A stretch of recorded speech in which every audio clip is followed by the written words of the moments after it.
चलो प्यारे बच्चों, आज ये टॉपिक हम लेते हैं। ये पहले भी हम डिस्कस कर चुके हैं। आइडियल सॉल्यूशन क्या होते हैं? जो राउल्स लॉ को ओबे करते हैं over the entire range of और wide range of concentration at given temperature, and this is the condition for ideal solution that enthalpy of mixing is zero, means there is no change in heat before mixing, after mixing heat remains same, volume before mixing, after mixing it remains same, and interaction before mixing and after mixing remains same, means interaction between AA and interaction between BB is equal to interaction between AB, means A is a solvent, B is another solvent. When both are mixed, then interaction between both the solvent in the solution remain same.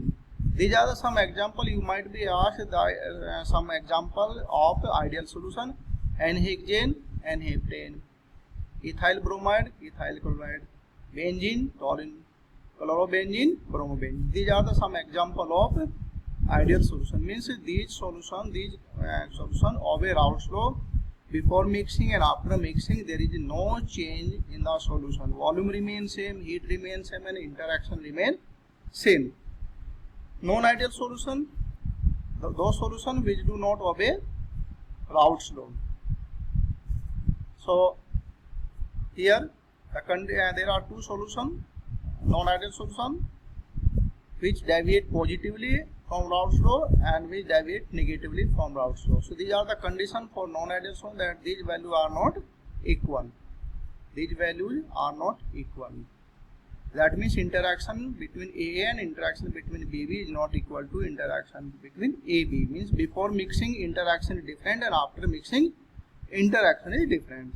There are some examples when water is mixed with alcohol, chloroform, acetone, ethanol, cyclohexane, like these, nitric acid and water. Now we will take here those which show positive deviation. In positive deviation means interaction become weaker after mixing. Interaction between AB means after mixing become weaker. So these are the examples: water and ethanol, carbon tetrachloride, benzene and methanol, chloroform water, methanol, chloroform, acetic acid and toluene. So you can go through the example. These examples also are given in NCERT. Second one, which show negative deviation, means if interaction become stronger, then all values become negative. Means after mixing volume decrease, after mixing heat also decrease, and interaction also increase. Here the negative after mixing interaction become more stronger. And these are the example: chloroform, acetone, means I have already explained in my one video that before mixing interaction between chloroform is weaker, interaction between acetone is weaker, but when both are mixed, then there is strong hydrogen bonding between acetone and chloroform. Similarly, nitric acid water, interaction between water is comparatively strong, and between nitric is strong, but when both are mixed, then interaction become more stronger. And these are the graph. Here this is the graph for positive deviation. This dotted line show the ideal solution. This is the line for ideal solution, and when this line for pressure of A component, this line for pressure of B component, and this is the curve line for mixer, for solution. So it is going in the positive way from the ideal line. This is ideal line dotted. Here the dotted is ideal line, means if the solution obey this dotted line, then it is ideal solution. But if solution is going in the negative direction, pressure is changing in the negative direction, total pressure is changing in the negative direction. So this is graph for positive and negative deviation. This topic also I have explained in my video, so you can go through. And there is another topic here, very important topic, azeotropes. So azeotrope is a liquid mixture of two, or binary mixture you can say, which have a definite composition, and whole of the liquid after mixing boil at constant temperature. So liquid mixture which distill off without change in composition are called constant boiling mixture or azeotrophs or azeotropic mixture. Means a solution which boil, all components boil at the same temperature. Student, if you will take water and alcohol, ethanol, the boiling point of ethanol is 78.5 degrees Celsius and boiling point of water is 100 degrees Celsius. So if you will boil both the component, then first alcohol will get boiled, it will come out in the form of vapor. You can distill it, you can separate by distillation method, and then water will come out at 100 degrees Celsius. But if we will take 95.6% composition, means around 4%, 4.5% water and 95.5% alcohol, then this mixture is azeotroph and this mixture will boil at a constant temperature. That means water and alcohol both boil at same temperature. Remember. So these are two types, minimum boiling azeotrophs. So non minimum means जिसका जो boiling point low हो जाएगा, और boiling point low किसका होगा, जिसके bond weak हो जाएंगे. जिसके बॉन्ड वीक होते हैं वो कौन सा डेविएशन शो करते हैं, पॉजिटिव डेविएशन. तो जो सॉल्यूशन राउल्स लॉ से पॉजिटिव डेविएशन शो करते हैं वो मिनिमम टेम्परेचर बॉइल होंगे, उनके कहते हैं मिनिमम बॉइलिंग एजेंट. जैसे वाटर और हम इथेनॉल को लेते हैं तो वाटर का टेम्परेचर मैंने बताया 100 डिग्री सेल्सियस, इथेनॉल का 78.5. तो दोनों को जब मिक्स करेंगे 96.5% कंपोजिशन पे, जब वो एजेट्रोप बन जाएगा तो वो 78 पे बॉईल होगा बच्चों. 100 कितने बॉईल, वाटर कितने बॉईल होता है 100 में, इथेनॉल कितने बॉईल होता है 78.5 में.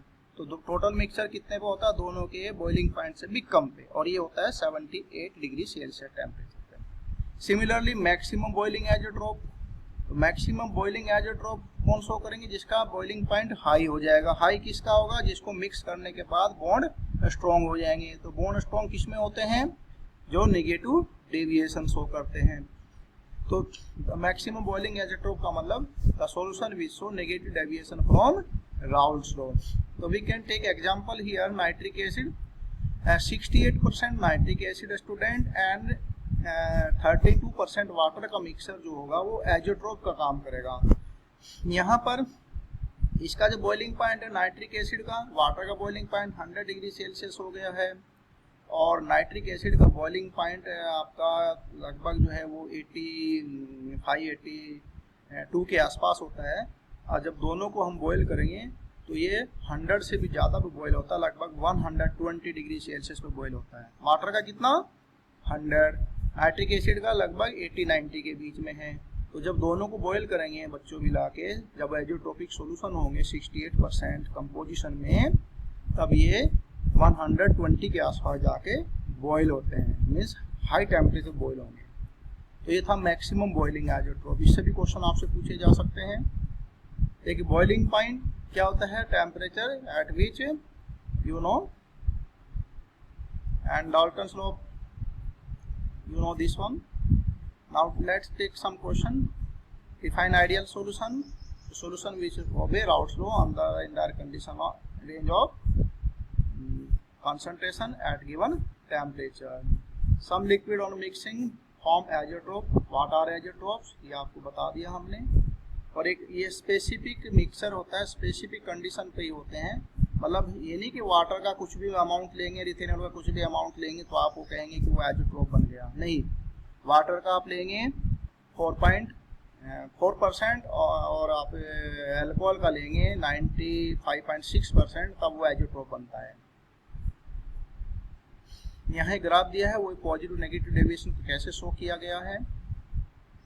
पॉजिटिव डेविएशन के लिए कंडीशन क्या होती है बच्चों, पॉजिटिव डेविएशन के लिए कंडीशन ये होगी कि सब चीजें ग्रेटर देन 0 होंगी. Delta H mixing greater than 0, delta V mixing greater than 0, P A is greater than P naught A into X A and P B is greater than also. And remember when acid, student अगर आपने laboratory में sulphuric acid को water के साथ mix किया है तो water में हम सल्फ्यूरिक एसिड धीरे धीरे डालते हैं तो बच्चों क्या होता है, वो पूरा का पूरा सॉल्यूशन गर्म हो जाता है। तो गर्म होने पे क्या होता है, उसकी जो इंटरनल एनर्जी है वो इंटरनल एनर्जी उसमें जो है वो बाहर आ गई है, जिससे कि पूरा का पूरा जो टेम्परेचर वो हो गया। तो इस तरह से ये जो रिएक्शन है, ये जो चेंज है, रिएक्शन नहीं कहेंगे, ये जो चेंज है ये एक्सोथर्मिक चेंज हुआ। तो एक्सोथर्मिक चेंज में आपका वार्म होगा, पूरा पूरा जो सिस्टम है वो वार्म हो जाएगा, वो पूरा पूरा सिस्टम वार्म हो जाएगा। तो ये कौन सा डेविएशन शो करेगा, जिसमें हीट जो है वो इंक्रीज हो गई है इसमें, ठीक है। तो ये ग्रेटर देन 0, तो ये पॉजिटिव करेगा, बॉन्ड ब्रेक हो रहे हैं इसका मतलब। और जिसमें कूलर इफेक्ट होगा, कूलिंग इफेक्ट होगा, वो एंडोथर्मिक होगा। तो एंडोथर्मिक में इसका मतलब जो है हीट वो एब्जॉर्ब हो रही है, तो वहां पर वो अलग डेविएशन शो करेगा।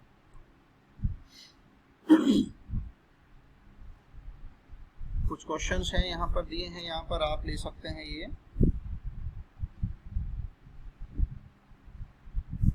Relative lowering in vapour pressure से रिलेटेड कुछ आपको क्वेश्चन दिए जा सकते हैं।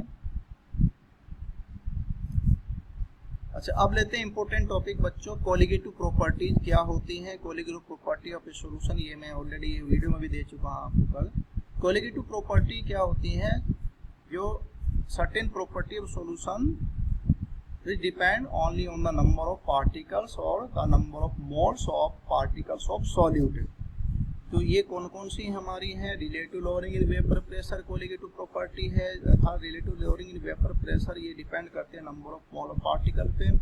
डिप्रेशन इन फ्रीजिंग पॉइंट, जब हम किसी सॉल्वेंट को में कोई सॉलिड डिजोल्व कर दें, जो सॉल्यूशन बनता है, तो बच्चों उसका फ्रीजिंग पॉइंट डिक्रीज हो जाता है।